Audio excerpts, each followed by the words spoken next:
Welcome, welcome. Good to see everyone popping in. You are in the Highly Sensitive People Club, and today we're going to do a little refresher course, a little mini HSP course, if you will. This week I am celebrating 1 year of the HSP Club, which is pretty amazing. And I've been hosting rooms with other co-moderators throughout the last year. And in the very beginning, we focused a lot on just defining this trait. And as the club has evolved, just like I have evolved, we went into deeper issues that impact HSPs. But I always think it's a really great space to kind of introduce this trait to people who have no awareness of the trait, and maybe they consider themselves sensitive, but they've never heard of the term highly sensitive person. So today, I just really want to go over the basics. So if you're already aware that you have the trait or you've never heard it, this is a great room for you because it'll probably spark some things that you maybe already know and have awareness about, but maybe now that you're further on your journey, you think about differently. And this is definitely going to be beneficial for those that have never heard of the trait, or perhaps you're not an HSP and you love an HSP and want to learn more about the trait. So I want to just do a little bit of housekeeping. We'll go for an hour at least, and if the conversation has a lot of momentum, I'll go to 90 minutes. This room is on replay, so this will be available after the room is live. And if you come to the stage, anything that you share is recorded.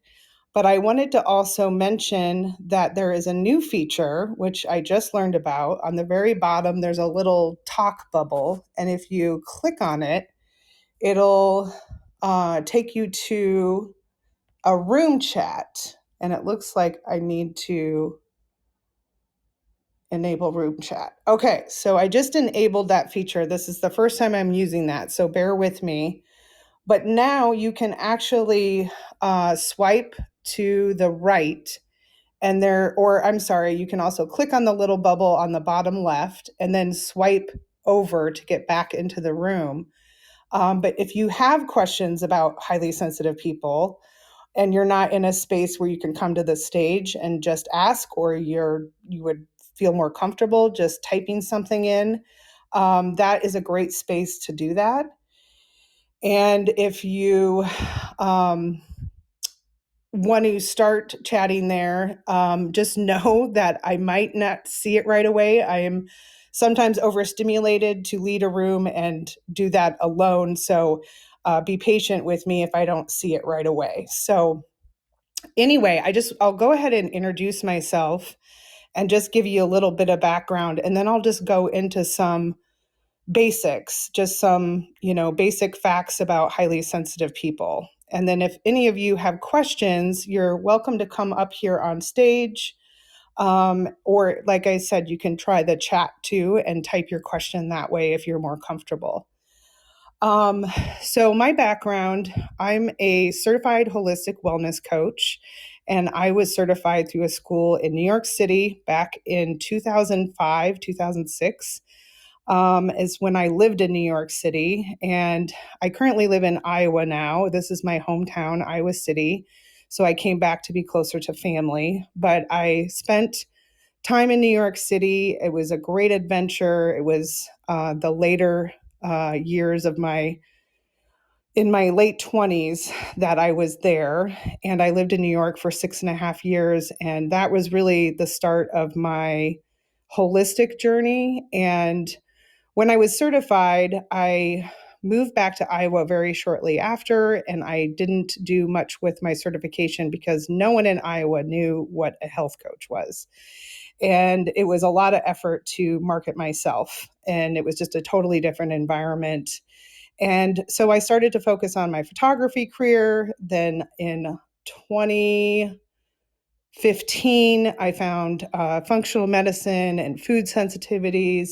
I got back into the coaching because I had found a tool that really was helpful for me, and I was excited to share with others, which was kind of decoding those food sensitivities and seeing what is causing your body to be in a constant state of inflammation. And so I got back into coaching, and through that process, I was coaching a friend, and halfway through the 6-month program, that I was essentially kind of redesigning based on her feedback, I learned about the trait of highly sensitive people. And I learned through the movie Sensitive, which, if you have not seen that movie, I highly recommend. It's something that you can rent on Elaine Aron's website. And I believe I have a link to it in my HSP resource guide, which is the link I've pinned to the top of the page. Even though it says Flowdesk, that's just my email capture program. So if you do put in your email and make sure you confirm your email, go to your promotions tab and also your spam folder.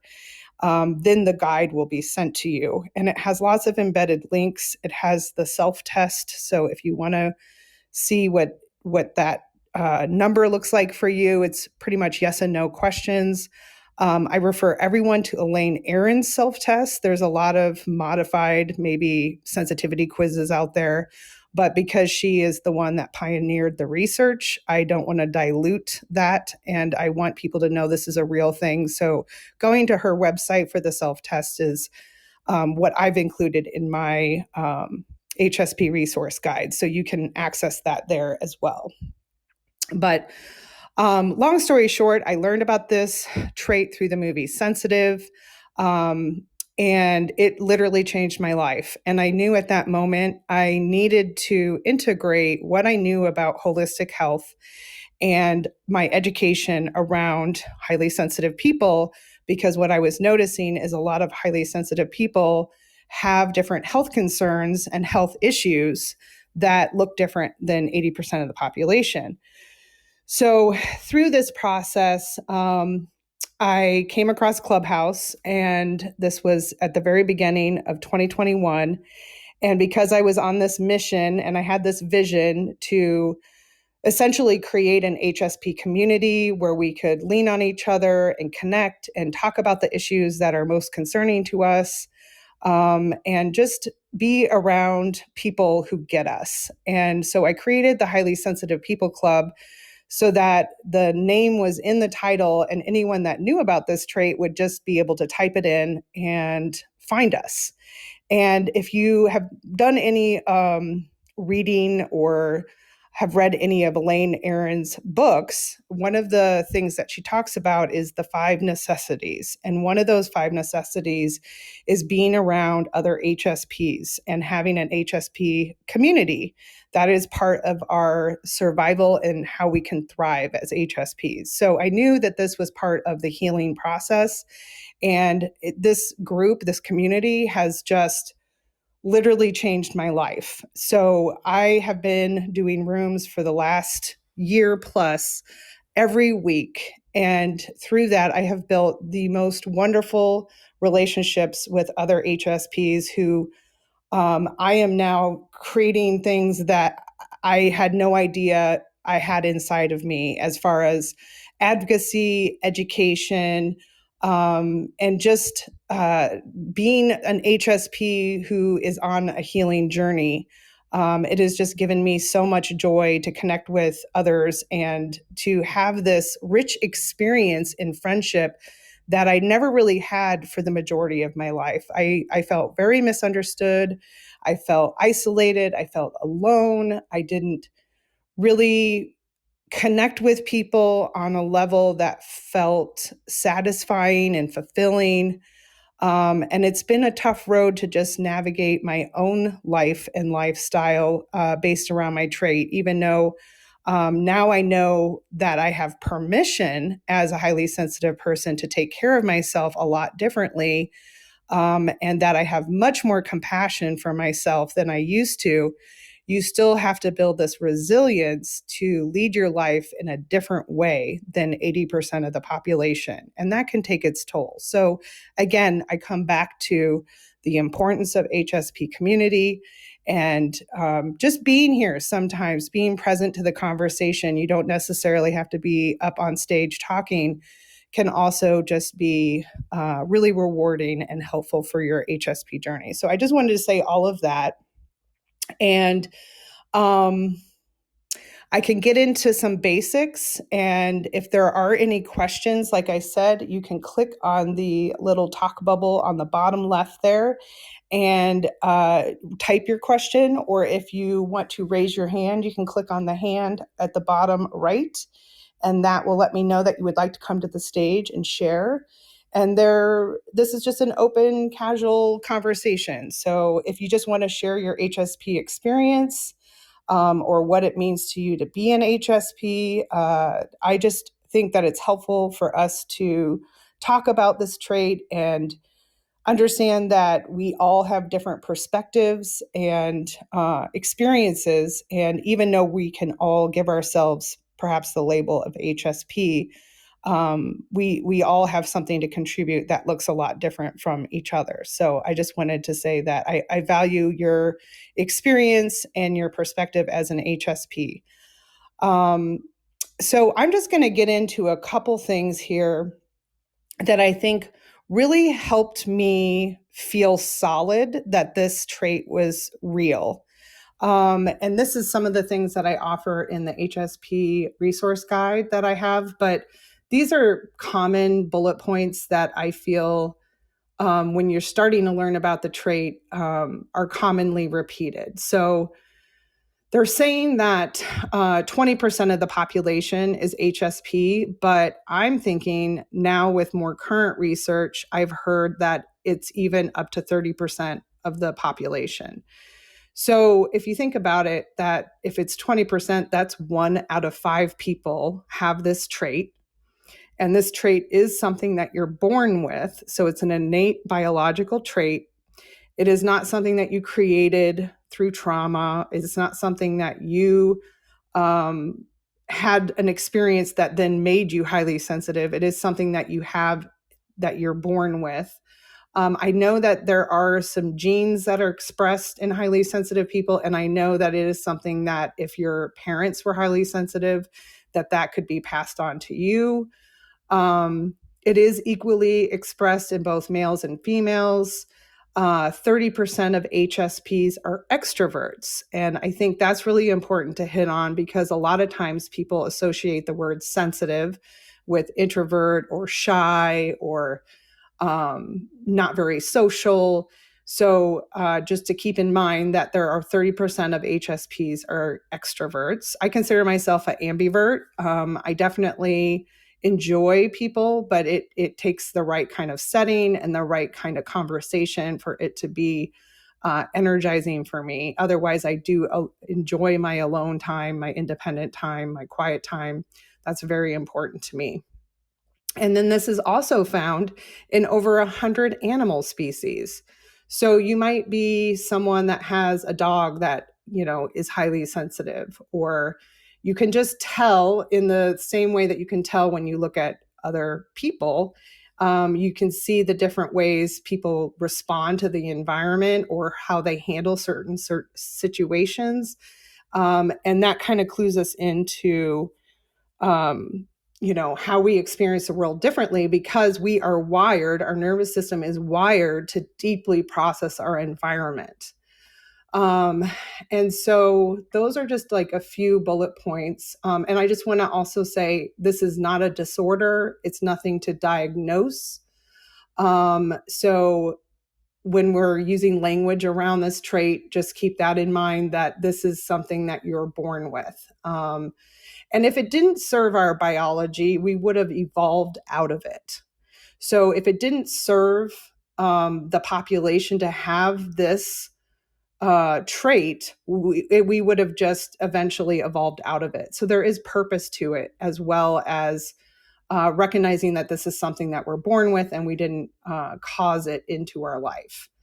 And there are a few brain differences that I want to note that when I learned about the brain differences, I thought this is so cool. So we have more activation in the mirror neurons.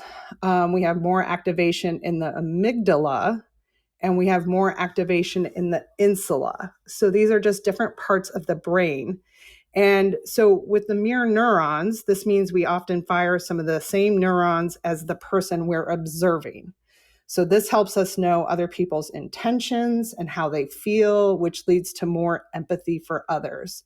So when we're talking about empathy in highly sensitive people, it's because we have that more activation in our mirror neurons. We're essentially picking up on energy or nonverbal cues, and we can really feel what someone might be going through, which makes us in turn more empathetic.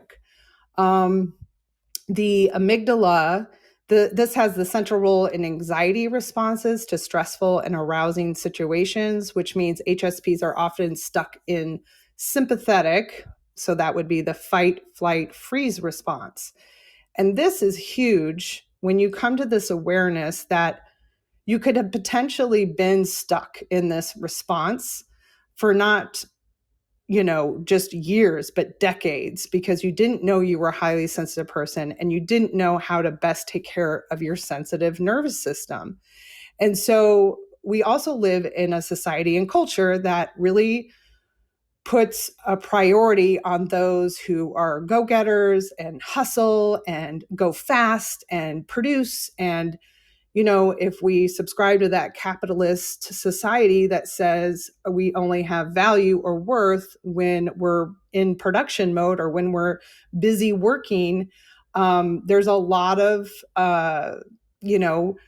hurdles in challenging yourself to slow down, which is essentially what HSPs need. And so if you're subscribing to a lot of what society and culture says, and you're not checking in with your physical body, you could be in that fight, flight, or freeze for years and decades and just not know it. And that is one of the reasons why when people first learn about this trait, the very first thing that I say to them, as far as taking steps towards working with your biology versus working against it, is to slow down. Breath work is huge. We have to start teaching the body that we're safe, that we need to have a longer exhalation than an inhale. So that will teach the vagus nerve to relax. We also need to be thinking about different ways to say no to things, to not overschedule ourselves, to make sure we're allowing for enough downtime, processing time. We really need to get in touch with our sleep hygiene and our routines around sleep. These are all things to just start with. And again, I refer back to Elaine Aron's rest guidelines, where she recommends 2 hours a day to be alone and to just cut out stimuli. So you're not tuning in to a podcast or the TV, but you're really just meditating. You're being quiet. You might be sitting in nature.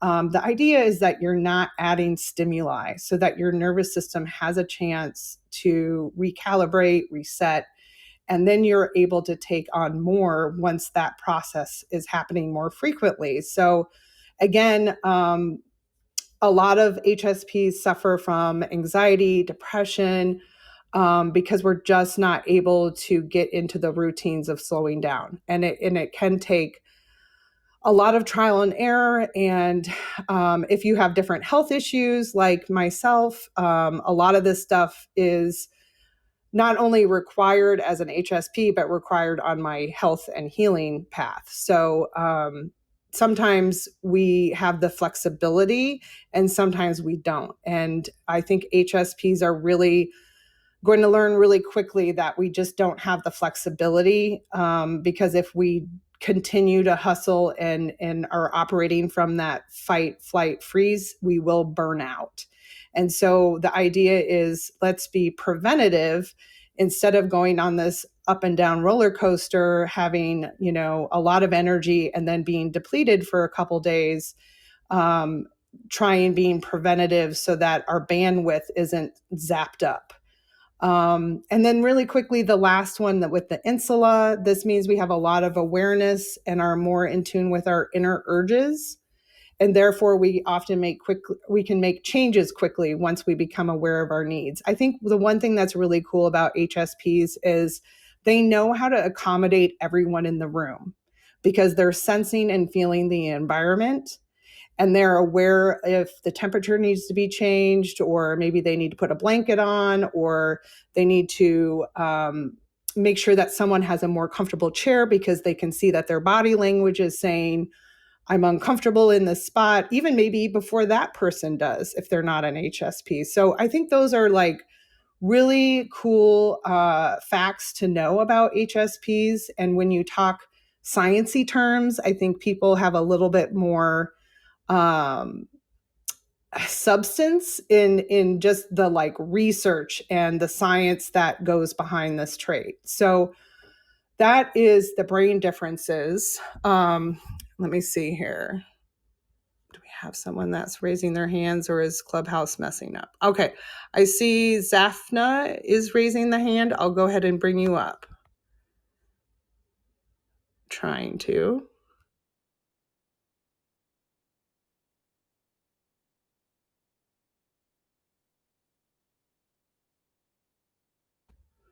Okay, I'm trying to bring up. Oh, here we go.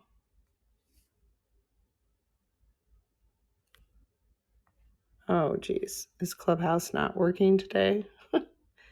So I've invited both of you up. Let me see if I can do it a different way. Oh, here we go. There we go. Sorry, I thought Clubhouse was being glitchy. Oh, that's okay. Hi, Go ahead. okay, I just wanted to thank you so much. I've been in your room once before, and uh wow, just listening to the few brain differences was like, yep, yep, yep. I it's like I kind of knew this already, but really hear you breaking it down with that there are actual brain differences was so empowering. um I felt like you described me to the T, especially it's so empowering to know that, like, especially around that there's more activation in the amygdala. And that was a game changer for me because when I realized I am a highly sensitive person, before that I was subscribing to that hustle culture, and my old pattern was to go go go until I just collapsed because my system was not built for that. And I had this pattern of trying to subscribe to that hustle culture and then collapsing, and it was very painful. Collapsing meaning I was so depleted I couldn't do anything for a few days. And when I realized that I am an HSP and I need to slow down and recharge, and that it's not about that self-care is not just about going out and getting nails. There's nothing wrong with getting nails. I love getting my nails done, but it's really about my mental health. And I really still to this day have to reprogram myself and relearn to, like, to remind myself, Denise, just relax, slow down, go into nature, take a nap. That has been a game changer for me. So thank you for reiterating that because, as you mentioned, we are 20 to 30%, and it has to be, I have to keep fighting the messages of our hustle culture. So I just really, really wanted to thank you for this, creating this club and for doing your work. Thanks.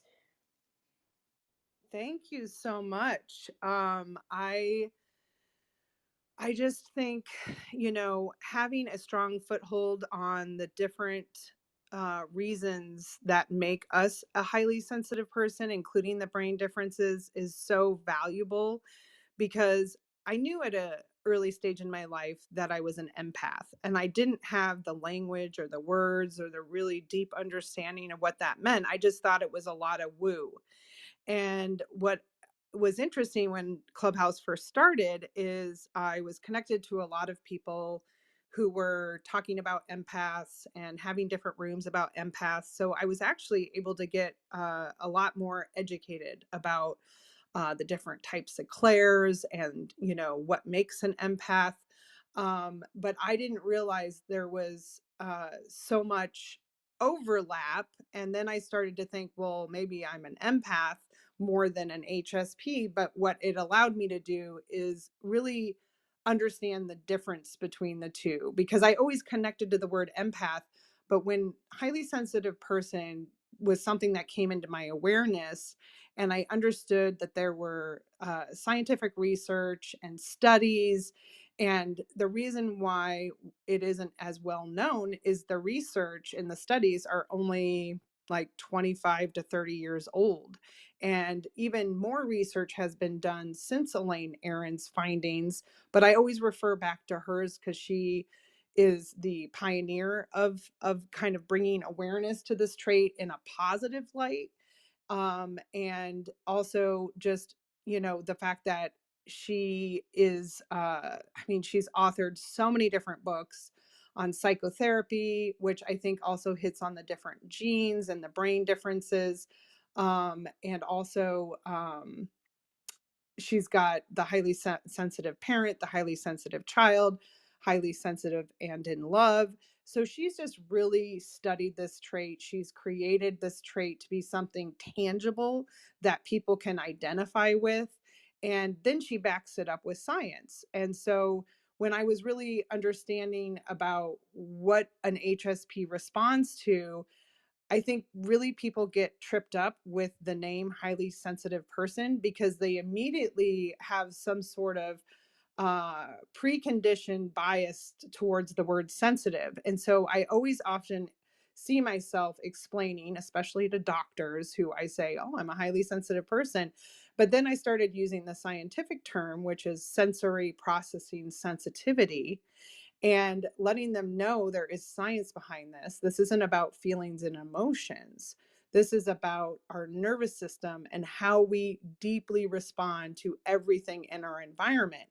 And if you think about that, if we're overdoing our nervous system, if we're overtaking in information, we are going to tire more easily. We are going to be more fatigued. We're going to need to hide in a dark cave. We're going to have to reset our system. And like you mentioned, hustle culture does not allow for that. And I pretty much had that as part of my personality or a part of what I thought I needed to do all through my 30s. But once I got to 40, I actually started developing mystery health symptoms. And I didn't really get any answers. I'm still 6 years into this with a lot of doctor's appointments, a lot of traumatic doctor's appointments, because as a highly sensitive person, it's so easy to be dismissed. We put medical professionals on a pedestal, and unfortunately, they don't have all the answers. They're trained to treat symptoms. They're not there to help us with lifestyle, food, or chronic health conditions. And so, unfortunately, that type of work needs to go through a functional medicine doctor. And if anyone in this room has experienced functional medicine, you'll know that it's not covered by insurance, most cases. And it's extremely expensive. And so a lot of times I feel really frustrated that insurance is designed to take us straight to the medical world, but yet the medical world does not have all the answers. Um, and so that's another reason that I wanted to talk about as far as highly sensitive people and being more connected to that internal stimuli. So we're going to feel different sensations in the body. That doesn't mean those sensations are something you should fear or have anxiety about. It's just that we are more in tune with those sensations. And we might be thinking, oh, why am I feeling this? Or why is my body making this sound? Or I feel this pain in my body. And some of that might be normal, and some of that might be room for concern, but we're going to receive a lot more information through our sensations. that maybe a non highly sensitive person isn't going to bring to the table or make their doctor aware of. And so I've just basically gotten to the point where the only reason I go to medical doctors is to rule out cancer or to rule out something that's life threatening. And then I feel a little bit more sense of calm to tackle all of the other lifestyle and food choices that will help me on my healing path. So that was a long winded response to you. And I see that you're on the phone really quickly. So, I'll just go ahead and let you respond if there's anything you would like to respond to. Ah, wow. I'm sitting here taking notes. Thank you so much, Julie, for all the things that you shared. I really relate with so many things that you said, especially around health. And first of all, really relate it with thank you for clearing it up that it's not just about our feelings, but it's about our nervous system.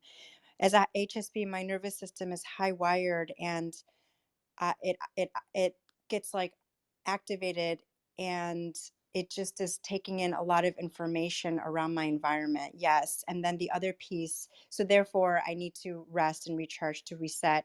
And then the other piece is that uh me too, I had some very few years of health issues, and I went to doctors. They said I was fine. They did all the blood work. They said I was fine. And but I didn't feel fine, and it was very painful where all I could do was work and go home, and then I'd had to lay on the couch. And so there's multiple layers there for me. And so 100% to myself taking charge of what I really need and tuning into my body and really asking, what is it that I need? Let's not listen to the hustle culture. Sure, doctor, medical doctors, I go out to rule out cancer, but what is it that I need? And there are a lot of that's a whole another discussion, but I know that part of the reason why I was depleted for a few years was because of that pattern of subscribing to a hustle culture that my body was not built to do, and like maxing out my nervous system. And so now it really is about really tuning into my body and tuning into, because my body knows and my body is built differently, and there is intuition and wisdom in my body. And the more I trust and allow myself to, without guilt, go to the beach, and lay on the sand, go to the grass and just lay on the grass where my body gets filled up, or take rest, that's when I feel better. That's when I feel better, not only physically, but emotionally, mentally, spiritually. It's all connected for me anyway. So thank you so much. I so appreciate this conversation. I'm going to pass so that other people have a chance to talk as well. Thank you, Julie. I love it. What a beautiful summary. And I'm so glad this is landing well with you and it resonates with your journey. Just having you speak up about that is really affirming, and it helps other people take a stand and be more confident in those situations where you're not dismissing those inner nudges and those intuitive tugs. And, even when you have a person of authority telling you something, and in your gut that that's not right, it's really important to listen to that, especially on this healing journey. So, thank you for being here, and I appreciate your enthusiasm. I'm so glad that you made this room, and it's really hitting you well. So, I'll go ahead and pass the mic off to, is it Zaf? This is Julie, and I'm complete.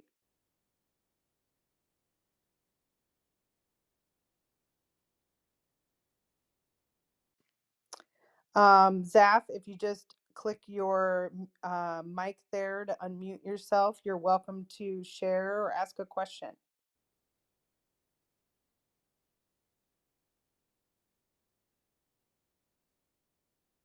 Okay, maybe you're having technical difficulties or you're not able to join at this. Oh, there you are. Can you give me 5 minutes? Yes, no problem.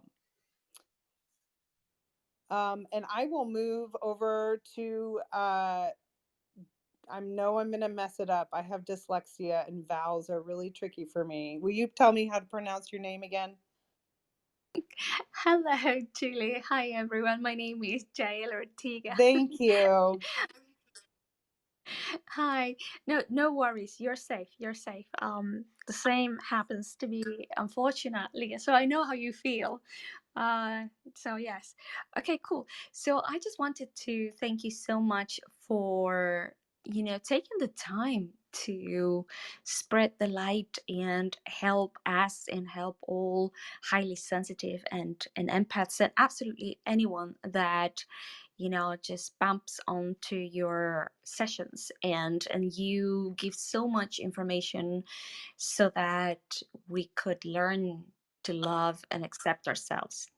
So that, for me, Julie, is just so wonderful, because I was just passing by, and I just happened to start to listen to how well informed, and how just like you're not upset about this, you're not angry about it, you're not sad about it, you're just very eloquent, and you're like, this is that and that is that, and that's how it is. Questions? So thank you so much for that. Well, I appreciate that. I'm telling you, being on Clubhouse has really given me the space to be more articulate with talking about this trait. And I'm just so grateful that Clubhouse is a platform that resonates with me as an HSP, which has allowed me to show up here consistently, even though before every room I freak out and I feel nervous and I get anxious. But I've been teaching for years in person, and recently, obviously, on this platform, and I always feel that way. But when I get in and I start talking, I always feel at home, and I am just so excited that people are willing to listen and willing to talk about this trait. And I recognize that there are a lot of mixed messages about being a sensitive person. And I've always been a person that sees the good in others and wants others to succeed.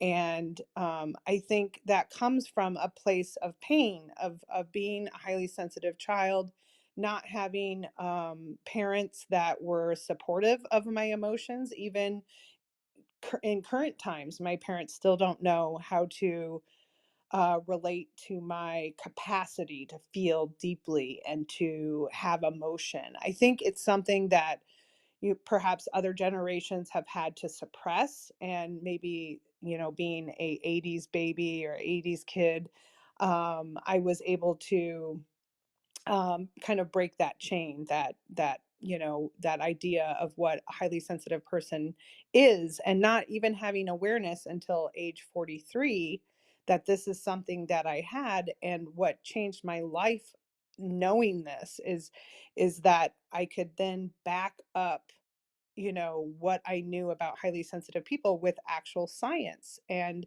research that didn't make this some sort of woo thing or some sort of feeling emotion thing. It really is a nervous system thing. And we have the roadmap from Elaine Aron on how to better take care of our nervous system. And so really it's something that I'd like to educate others about, because I know a lot of other HSPs that are just sinking. They are not surviving and thriving in a world. They're either hiding in a cave and their bandwidth is very low, and they just don't necessarily know that it's because their nervous system is designed to deeply process information, and that overwhelm can often keep us stuck in either fight or flight, which again, it's just a ripple effect and how it can affect our health. A lot of HSPs have gut issues because if you think of the gut, our gut is our processing center. So if you're not allowing for all of that information that we're taking on just by being in a day, and just so you know, it's subconscious taking in as well. So you don't have any control over what you're taking in as far as external stimuli unless you're in a closed dark room that's absolutely quiet. So when you think about your nervous system and how you need to treat your biology, just know that those circumstances that you put yourself in that are extremely overwhelming, extremely stimulant, a lot of stimuli coming at you, that's what you need to focus on in eliminating, because even when you think that you can handle those situations, your subconscious is still extracting everything from the environment and building up that load for your nervous system. So it really is important to just ditch the hustle culture. I did it for all of my 30s, and then literally health issues at 40 forced me to slow down. So I didn't attend to my nervous system until I hit 40. And I considered myself in my 20s an extrovert.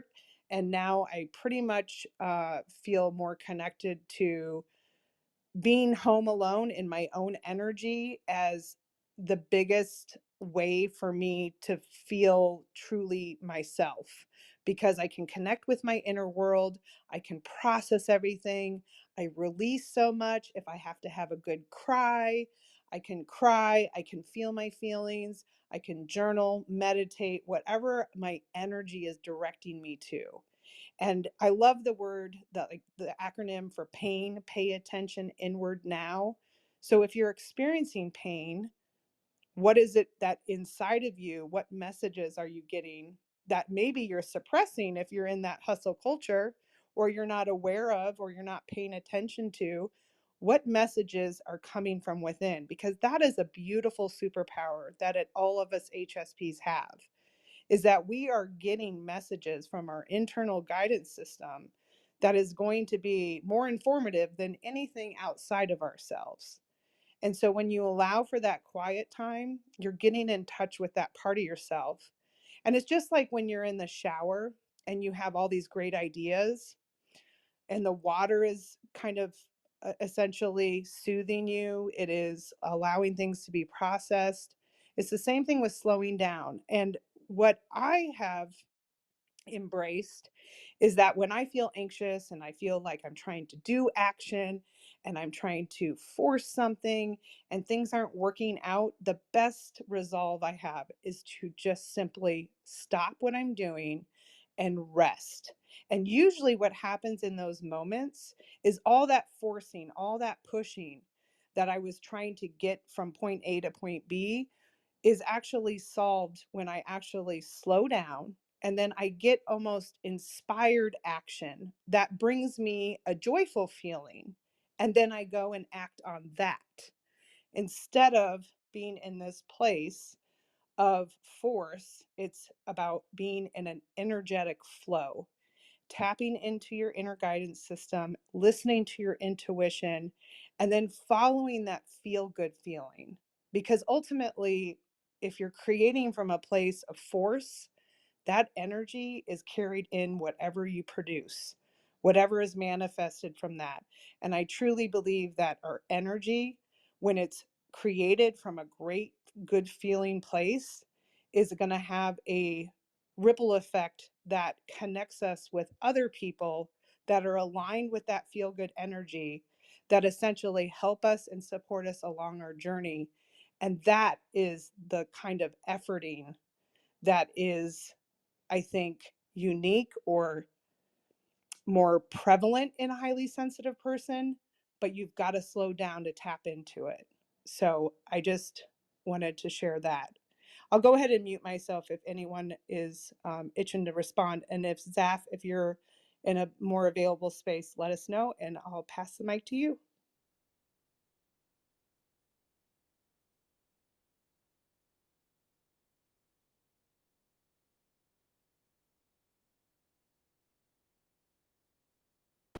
Hi, Keisha. Hi, thanks so much for letting me come up on the stage. I'm super duper excited to be here today. I made sure I set myself like a couple of reminders so I didn't get distracted and accidentally, miss part of the room. I really appreciate, all of the information that you are bringing here today. One of the things that I was thinking of, I don't know why it's coming to mind right now, but I was wondering if other people here might be able to speak to this, or maybe it's just something that I go through. But I feel like because I'm always like intaking information, and sometimes like when I'm like speaking out loud to people, possibly even like responding to, the environment that I'm in, um, I have this feeling that like after I say what I say and I like get it out, like in the moment, like I don't remember exactly what it is that I said. I would call that channeling, honestly. And that's another thing that highly sensitive people are really in tune with. I have a friend that every time I talk to her, she shares something with me, and maybe there's some sort of problem in whatever she shared, and I have a solution right away. It doesn't, it, you know, I don't necessarily know where that comes from. And then when I verbalize it, she's like, wait a minute, I got to write that down. You need to say that again. And I was like, once it's out of my mouth, I don't know what I said. So I can totally relate to that. And I think that's, again, part of our gift of being deep processors is we're collecting all this information, and that gives us the ability to see things from a bird's eye view. It allows us to have many perspectives all at once. And I think that when we're responding to someone, that's that gift of, hey, I know what I know, but I don't even know why I know it, but I know it. And it's a confidence that I think sometimes people really dismiss. And honestly, I think that's also the gift of the highly sensitive person, is that, we're just able to collect information and present it in a way that is helping other people along their journey. And so that is part of our gift as well. But I just wanted to say, yes, I am right there with you in terms of not remembering what I said. And that goes for even Clubhouse and podcasts that I've been interviewed in. I don't even know what comes out of me until I listen to the recording. And I was like, oh, I actually sound like I know what I'm talking about. Or that's a really good point. Or I can't believe I said that. So just wanted to chime in and share that. Yeah, no, thank you. I really appreciate that. And yeah, I was just wondering because I mean, I do, know about channeling, and I can relate to that. I didn't know if that's exactly what it was, but it probably is. And my thing with that I fall into sometimes is that because like I have the ability to do that, like that sometimes makes me uncomfortable to even exercise or use my throat chakra because like I don't want to say that I don't have control over what comes out of my mouth because I'm very mindful of what I say, but sometimes I'm like speaking to people's subconscious and I don't know, and it like really triggers them, and then I feel like I did something wrong. I can relate to that as well. And I think that's part of that inner world that we experience that we don't necessarily get to share on the outside because we're processing so many things. And if we would, pellet people with every thought that we had, we would definitely overwhelm them. And I definitely have gotten that you're so intense, or wow, that was a lot of information. And so it is a fine balance, I think, between having all of that accessible to the inner part of ourselves and then being discretionary with like what we actually verbalize. But I'm also a firm believer of speaking up and speaking your truth. So it's more about developing the ability to present information in a kind way, and also asking the person permission. Is it safe for me to give you this information that I'm processing? Or is it okay if I share this feedback with you? Or, and then that way, if you feel really strongly about communicating something, you're not violating anyone's boundary, and you're giving them permission to receive what you want to share or not receive. So that's just a practice that I've had to embrace because I definitely could go off and say a lot of things. And that boundary is, something I need to work on. Yeah, thank you so much. I don't know if anybody else up here on the stage has any response to that, but I'm definitely open. Thank you so much. I would love to say something if you guys allow me to. Yes. So so I so is your name Keisha or Tikisha? Either is fine.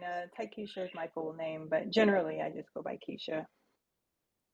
Wow, Keisha, that's a beautiful name. Okay, so cool. Yes, I tend to experience the same, and I find that this is something that it is for available for all of us humans, to channel the light, to channel our family of light, to connect with our own essence, right?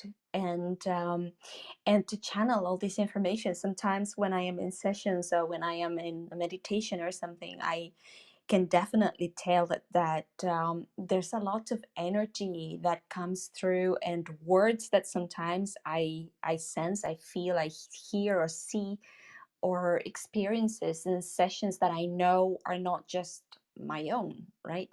And I do believe that this is something that is not really unique for empaths or highly sensitive. I believe this is something that we can all train to access, but for some reason right now, for empaths and highly sensitive, is something that comes natural, right? It's just natural, because you could be at the shops, just buying something, and suddenly you're thinking about someone, or you just heard a word, and you just, and the other day I was just buying something, and I had an idea about how to make a different kind of light bulb, and immediately I thought, oh my god, I wish I had a friend who was into this stuff, because I could just pass on these ideas, because what am I supposed to do with that, right? So I do believe that um, humanity is changing, our hearts are expanding, our consciousness is expanding, we're a bit more present now, and that makes us perhaps a bit more open to the fact that we are not alone, and that we are a mass, a consciousness, right? That's always evolving. So I just wanted to share that with you guys. I don't know what you think about it, but for me, channeling is definitely something that's happening to all of us all the time.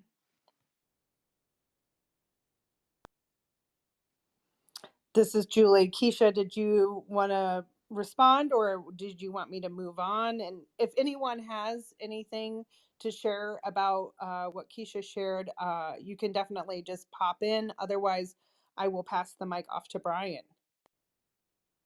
Yeah, no, I'm complete with that. Thank you so much. Hopefully I'm saying your name right, JL. I really, really appreciate your share, and I do understand you made a really good point about it not being necessarily specific to, any one thing. It's just is. Thank you so much. You're welcome. Good day, everyone. I popped on because Takesha kind of resonated with a lot of my experiences, and I guess my lens on it, at least personally, and I certainly won't pretend to speak for anyone else, is that as a highly sensitive, I've learned how to tune more into my body and less into my mind, right? Um, while I have an expansive inner world, it's more evolved around my emotional capacity, my emotional integrity, um, what I feel in my body, how I'm moved energetically by people, um, and that also then opens me up to that channeling that we're speaking of. And I feel like, as Jael, expressed, that's available for anyone, um, to get less, to be less in the ego and more in the now and more in the present and more in our bodies.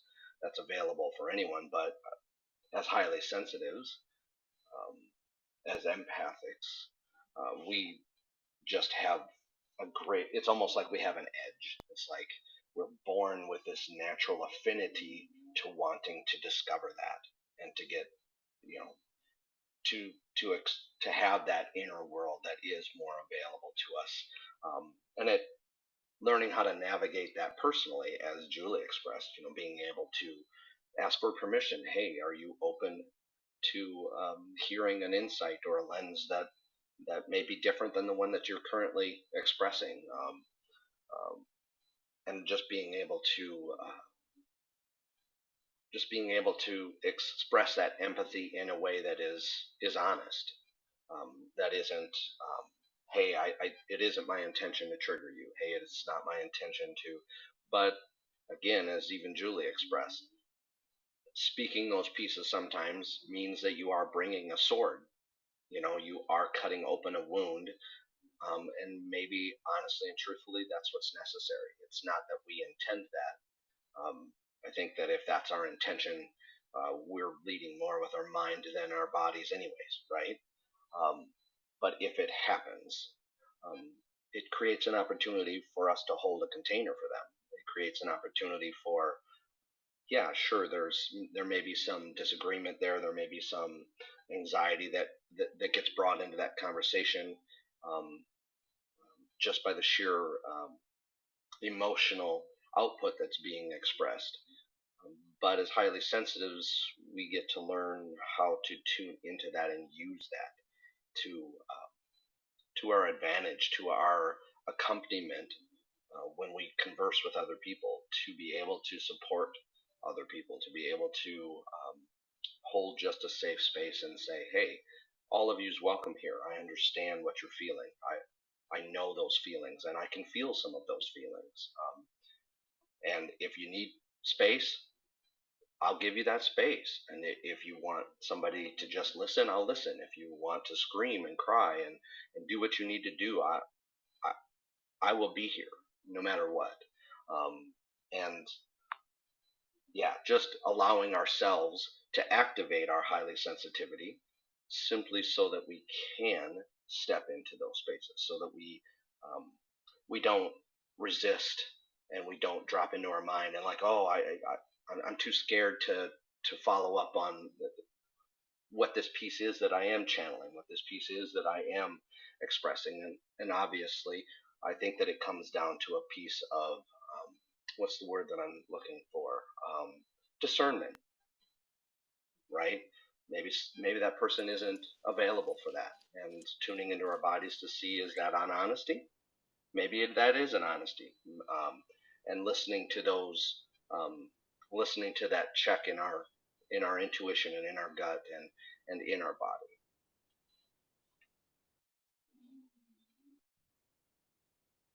And I think, just to your point, Brian, that is part of us learning how to navigate our sensitivity and being sensitive to others.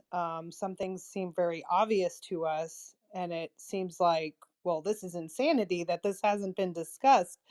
But to know and trust that everyone is on their own journey, and what may be something that seems obvious to us or something that needs to be communicated, they're just not ready to receive that information. And so it is just a constant balance of kind of having this deep knowing and awareness that you want to share with others, but knowing if it's meant to be, it may be something that comes out in the future, or maybe you plant the seed, but then you don't get into the whole thing.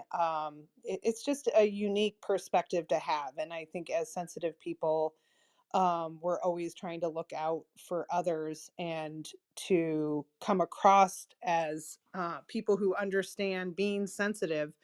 But a lot of times, I think too, there are sensitive people that get frustrated because we see so much, and it's something we want to express, and it's not always received well, and so that can create a lot of inner conflict, I think. But yeah, it's all practice. It's all something to be aware of, and to just, be kind to ourselves, be kind to others, and learn through the journey. So thank you for sharing, Brian. And I will go ahead and pass the mic to Liza. Good to see you, Liza. Thanks for being here. Hi, Julie. I'm so glad to be in this room today. Thank you so much for bringing me up on stage. I just wanted to, oh, I wonder if I have a poor connection. I wanted to just kind of piggyback on that conversation about channeling. I recall Keisha saying, sometimes it can be scary or the feeling is weird. And I can totally relate to that. I feel like I lived so many years as an HSP with like a life of struggle and just so much unnecessary pain. Like, I don't know, I lived every day in like some type of emotional turmoil, and the channeling definitely frightened me at first. But over the years, I have found a way to kind of sit in alignment with it, and I totally live by it now every day. And I'm so grateful for the ability. And I feel like when I'm most aligned, my life has gotten so much easier. It's just like aligning with source, connecting with your higher self, and just catching the flow. It's like, I mean, I'm not a surfer, but I like equate it to like catching a wave. Like you're just riding the flow. And I know when I'm really connected, my life just gets so much easier. And I've actually been practicing this now for probably, I don't know, maybe almost a year. And I've found that I now have the ability to like align my family members and like getting us all in sync, because I have also highly sensitive children. And it's been crazy and chaotic and intense when you have multiple HSPs in a home.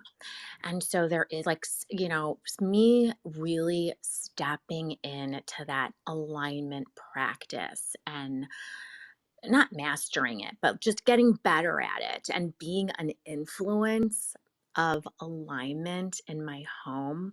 There's like this whole other flow. Um, anyway, I just wanted to share that. I think it's super powerful. And I don't know, somewhere along the way I made the inversion of like, kind of leaning into it, not being so afraid of it or shutting it down. And my life has been so much easier.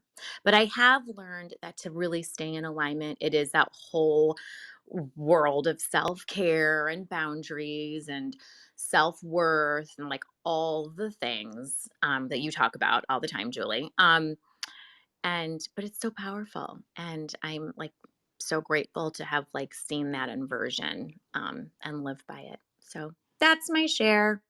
Thanks for letting me talk. I always love hearing you talk, Liza.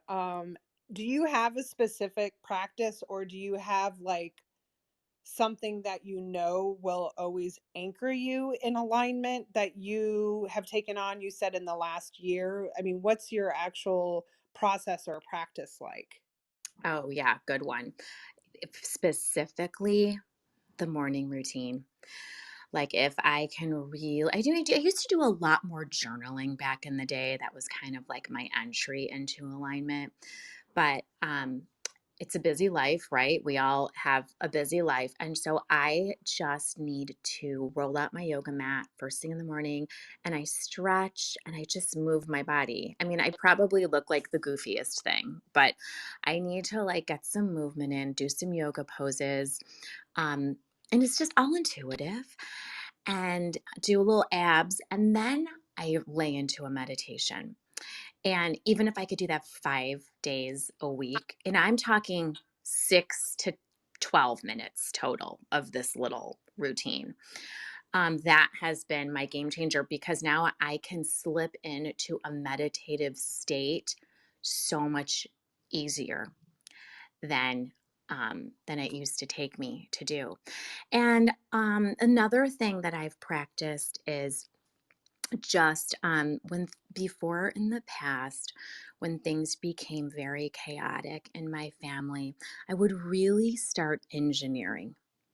I would just, I don't know, it was like my comfort zone to start like, okay, you need help. Let me find you a tutor. Let me go online and find who are the best tutors in chemistry. And there's just this component of engineering that I used to do. And now when I feel that tendency to do that, I just do self-care. I like lay on the couch and turn on the TV, or I just do something completely for myself. So like less emphasis on them, more emphasis on me, because that will bring me back into alignment, and then I get the channeled message of like what really needs to happen. So yeah, good question, Julie. That's, I don't know, that's what I do. Hope that can help somebody. Yes, I love that. And I love that you took this opportunity to share your process, because I'm sure other people are curious how to get started or where to start. And I just love your tactic of, when you want to get into that engineer mode, when you want to fix problems, that's like the ego mind wanting to fix things.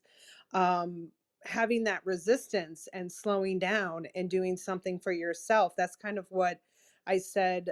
Slowing down has a great benefit of tuning into that inner guidance system that will give you that inspired action. And you're doing that through alignment. You're connecting to your source, like you said. And another thing that I remember that stuck with me that you've brought up in rooms is making sure that you put energy in. So you're doing activities in the morning that give you energy versus going down that path of being depleted all day. And Yes. yes, so I don't know if you want to share that idea. Yeah, absolutely. It's like like a lot of people charge their phones at night so that the next day you have a full battery. So it's kind of like that. You've got a full day as an HSP. So you really have to prioritize all the things that charge you up. So is that meditation? Is that reading a book? Moving your body? I mean, it's all specific to each of us. And those are the things you have to prioritize in your day of like when you're going to charge yourself, because but most of us have a tendency to prioritize the things that we deem most urgent. And as a mother, what ends up happening is it's the louder kid. It's the kid that's struggling. It's like their struggles become more urgent. But again, it's just another inversion that what is the priority is, where you're going to get your energy. So yeah, that's just a state of mind, and to have the awareness of that. And then another thing I wanted to bring up was, um, one of the ways I hold the awareness of engineering, if I start to engineer, is this is really the mindset. When we engineer and start going down this rabbit hole, we do it to make ourselves feel better in the quickest way possible, kind of like an instant fix, which never works. Um, the way to make yourself feel better is to do something for yourself. Like ultimately, that's the fastest way to make you feel better. So, like, again, it's the less emphasis on others pressing matters and engineering, and again, more emphasis on you. Yes, I love it. And it's kind of like, what they tell you in the plane, make sure you put the oxygen on your face before you assist others. So, kind of with that mindset, knowing that you're going to better serve others if you take care of your needs first. And taking care of yourself is contributing to that energy field of giving that energy to other people. So what you give to yourself, you're able to give to others. So I love that you shared that and you shared your process. And I know Maria is going to have some feedback on this because she is also an HSP mom with HSP family members. So I'll go ahead and pass the mic to you, Maria. Thanks for being here. Hi everyone, my name's Maria. If we haven't met yet, I am a highly sensitive person with highly sensitive kids and a highly sensitive husband. So, Liza, when you're talking about your house is crazy, yes, yes, yes. So many crazy moments over here too. And I just wanted to mention something that Brian was talking about earlier about feeling things in your body. And I had this huge aha this week about I've never really asked my highly sensitive 7-year-old where he's feeling the emotions in his body. And it's something that I've been doing more in therapy lately. And it's because I haven't been aware of my own body that I never even thought to include him in where are you feeling this in your body? And this morning he was freaking out about something. I can't even remember what. I did the morning pages, I did my morning routine, I did some writing, and it's still always very triggering for me when he's really unsettled. And I just thought, he must be feeling this somewhere in his body. Obviously, I'm feeling it in my body, and I'm now finally aware of that. So I just asked him, and I said, you sound really frustrated about that. Where do you feel it in your body? And when my therapist asked me that, I'm 34, and it took me like a hot minute to figure out where I was feeling in my body, but he instantly said, my feet. I feel it in my feet. And I thought, oh, well, you must not feel grounded then. What's going on? What's going on in the day that you're making? I started going through all the little scenarios. This week's a little different because he has early release, so he's probably not feeling grounded in his regular schedule.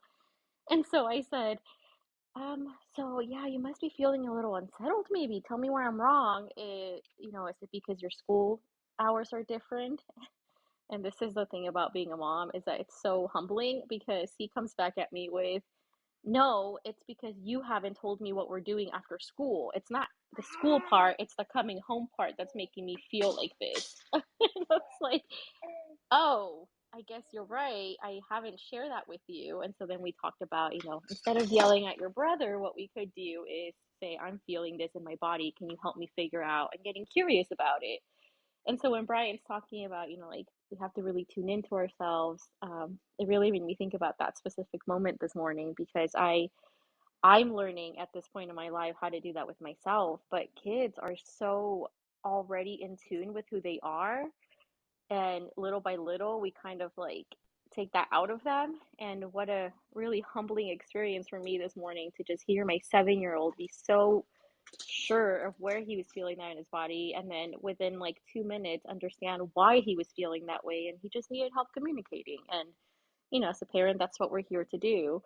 But I guess I'm just rambling on about this point.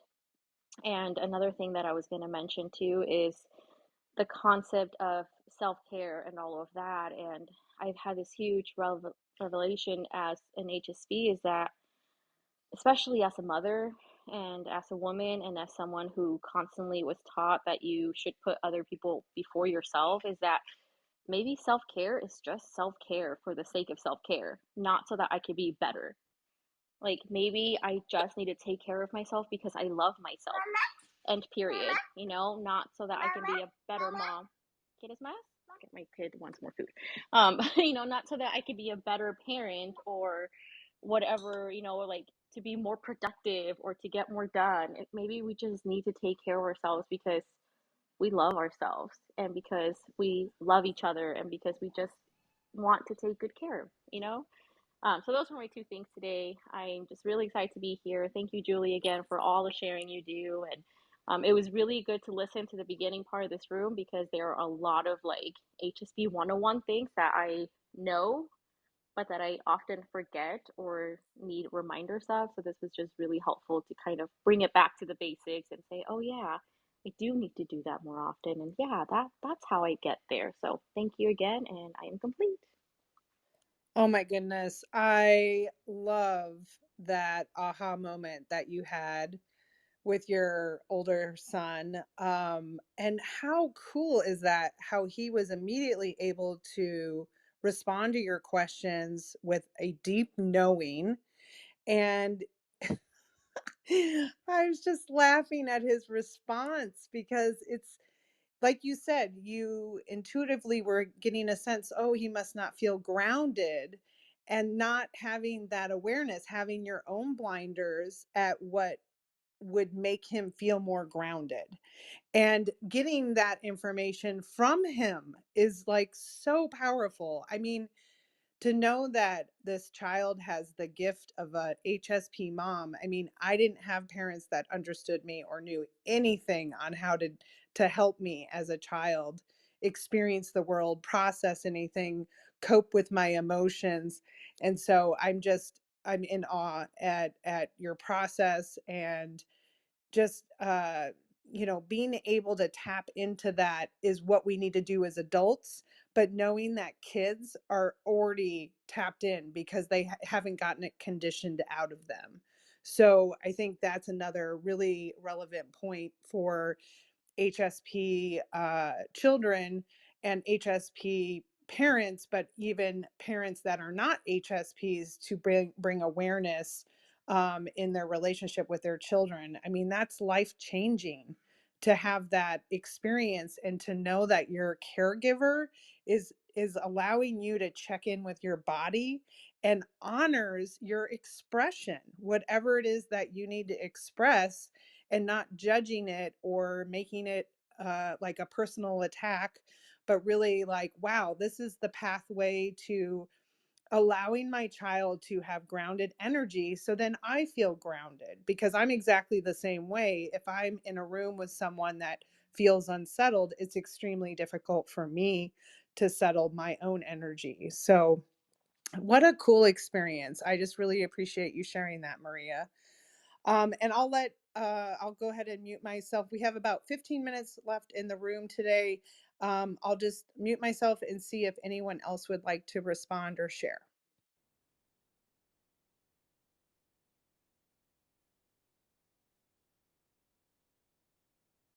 And if not, oh, did someone go ahead? I actually wanted to respond really quickly to Maria, how inspiring it is to hear. Thank you for sharing, because, I was actually really moved, because as highly sensitives, and also just people in general, what a great model. That is something that I, in my adult life, needed to learn. Where do I feel it in my body? And I didn't know that for many years. I just felt anxious, and once I learned to ask, where do I feel it in my body, and follow that, then my body knows. And it was so amazing to hear how your 7-year-old kid just knew right away. And this for me is such a great model. And that's where it is for me, is to like really feel the sensations in my body, because my body knows what I need to heal, what I need to get replenished and whole. And yeah, so I just wanted to say thank you and how moved I was.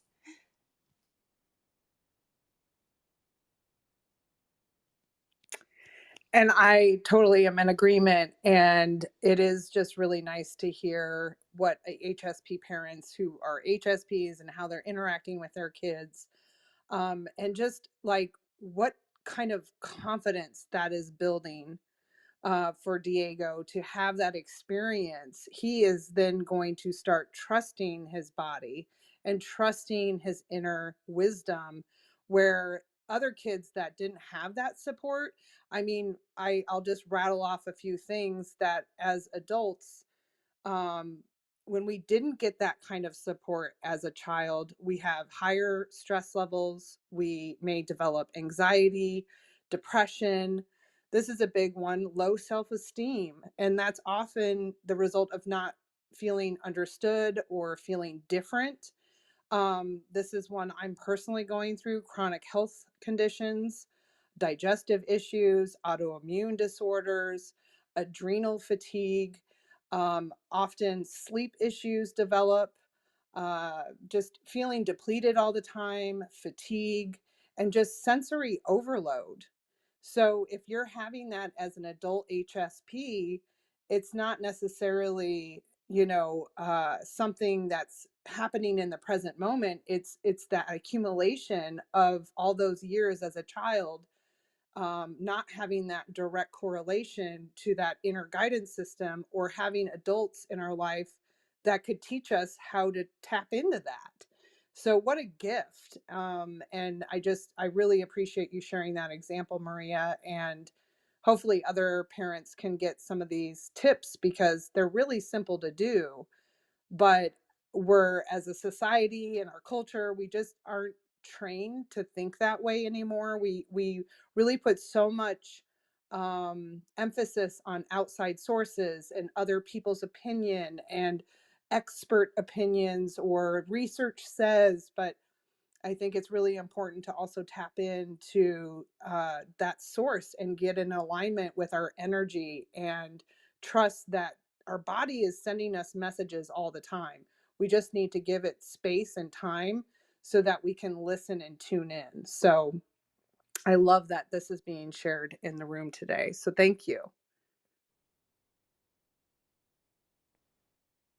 If I may quickly also chime in that, I'm a highly sensitive person and work as a mind body therapist. And that's what oftentimes my session looks like is I support adults, when adults share about anxiousness or depression, the modality is to really ask, where do you feel it in your body? So, and it's just so incredible to see the incredible shifts that happen just by following the sensations in the body, not resisting the uncomfortable feelings.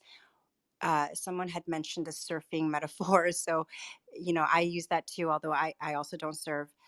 But just being present and riding the waves of the sensations, and how miraculous that in itself is, and how when I tune into that practice as a practice, even a little bit at a time, a little bit each day, my life starts to shift. And it is a really powerful practice, I find, also especially for highly sensitives. Yes, and I love that you brought in the mind body connection, because I think there's so much new science around that we didn't have awareness of, especially when I was growing up. But I think intuitively we got it. We get the connection. And I think also, as highly sensitive people, some of us who are just deeply feeling everything, a lot of us may have developed numbing tools to disassociate from our body, because feeling heavily all the time is overwhelming. And so I think a lot of maybe adult HSPs are relearning and deconditioning a lot of that, so that we can better tap into our bodies and really know that we have a lot of power when we connect both the mind and the body, and see that as one process instead of two separate processes. So thank you so much for sharing that. Um, I'm going to go ahead and end the room with a list of positives that being a highly sensitive person can bring. This is a list that Julie B. Yelland, she's a psychotherapist, and I've taken a brain training course from her back in 2019. And she was really the first person I saw that was leading classes for highly sensitive people. I have since seen so much more, which is super exciting. There's just more people talking about it, more people educating others. And but she's just one person I found on my path. But I'm going to read this list. And she calls this positives of sensitivity. As highly sensitive people, we can read micro expressions, body language, and the language of energy that the majority misses. Sensitive people are often kind, empathetic, compassionate, highly intuitive, genuine, have a supercomputer brain. I feel like that is something I can relate to. Work rated higher by supervisors. So obviously we make really good employees, although I personally have only really been successful in self-employment. Advanced awareness, consciousness, more insightful, make people feel comfortable and safe, good listeners, see many angles and are a good problem solver, prepare well and generate good ideas, notice subtleties and therefore read people well, more in tune with others, feel positive emotions more than others. So if you think about those sunsets, the puppies, the babies, a lot of emphasis on the negative reactions we have and how we respond to them so deeply, just in the same way we respond to positive, we're going to have those emotional reactivities. And I always just bring up puppies because puppies to me are just pure joy. And that's the feeling I think about when people might look at me a little crazy when I get really excited about puppies or babies or anything that's really cute, that just really brings me back to my humanness. HSPs are more creative. I can relate to that. We see, feel, and experience more when we hear music or we're seeing art. That kind of goes back to that responsiveness. We're more moved by the beauty and healing power of nature. We are more creative parent, and we know our child's needs. So that is a gift of a highly sensitive person, to have this practice of getting to know your kids this way that Maria described.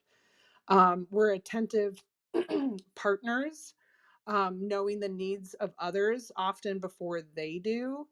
We're more conscientious, increased insight, are deeply aware, and more in tune with others. And we're often more courteous, thinking of others' needs. And that is the list that she offered. And I just thought I'd share that at the end so that we could end on a positive note and really know that if you're here for the first time hearing about this trait and you haven't exactly felt that it's something positive in your life, there are a lot of positives about our sensitivities. And that's a lot what I share in this room, is really seeing it as a gift and a superpower. And that's really when you're taking care of yourself. So we can only be good to others when we're good to ourselves. So again, if you're at the beginning of this journey and you're rewiring and reframing a lot of those cultural society beliefs about the word sensitive and what that means, there is nothing to fix about your sensitivity. It's really about you creating and being creative about a lifestyle that serves and supports your finely tuned nervous system. And then when you're able to give that to yourself, you will be a better contributor in society. You will be better with others. So again, going back to that idea of putting the oxygen on your face first before serving others. So it does take, a lot of reconditioning and, turning into your mindset and seeing what is holding you back. But it is, again, a practice. And so that's why it's important for me to show up and to remind others what it is that we need to focus on, and to trust that, when we slow down, we will actually get more out of life. And it is something that is kind of feels counterintuitive. And there is a lot of resistance because we have to arrange our life differently than 80% of the population. And that can create a lot of discomfort. But I'm encouraging you in this moment that slowing down and tuning into your nervous system and allowing your day to be guided through energy versus a time clock is really important for HSPs. So it is a constant journey, and we're all at different stages of our HSP journey. But one of the things that is really exciting to hear some of the people share today is that, we know certain stuff about this trait, but then hearing it later in our journey kind of gives us new information or reminders about, how to look at our trait. So I love having these 101 rooms because, again, I might capture someone that's never heard the trait or is at the beginning of the journey and they don't really know how to articulate it to their family members who may not be HSPs, or even how to navigate with other HSPs that are in their families. So I just appreciate everyone for sharing today and for being here. And really, this path is something that is a part of me in such a deep way. And that's another thing I wanted to mention, that HSPs need a lot of meaning and purpose in the work that they do. And I'm excited about being that educator and that advocate. And even though I'm still in the middle of my own healing journey, I know all the information I've accumulated can also help others. So to not, speak up, even though I feel like I'm still in the process of solving different mystery symptoms for myself, would be a disservice. So I really encourage you, if your experience is real for you and you feel that it could be helpful for someone else, to please speak up and know that sometimes that information is exactly what someone else needed to hear, or they needed to hear it from you because you're someone that is sensitive and can deliver it in a way that is caring and kind. So I feel like HSPs are here to change the world in that regard. So, again, thank you so much for being here. We'll go ahead and close out the room. I'll go ahead and mute my mic if anyone else has any final words. Otherwise, we are going to talk about boundaries next week. I'm really excited about this. I'm going to try and do an ongoing series, but we're going to talk about intellectual and emotional boundaries and kind of the healthy boundary versus boundary violations, and then get into that specific type of boundary. So if that's something that interests you, boundaries are really important for HSPs, and I think it'll be a really rich discussion. So if you're not able to join us, the replays will be available here in Clubhouse and also on YouTube. If you need a link for that, let me know. If you want to sign up for my HSP resource guide, you can do that by clicking on the flow desk thing on the top of the room, and you will receive that resource guide. I am going to make a new updated HSP resource guide. So if you're on my mailing list, you will also receive that in the near future. So I'll go ahead and mute myself in case anyone else would like to share.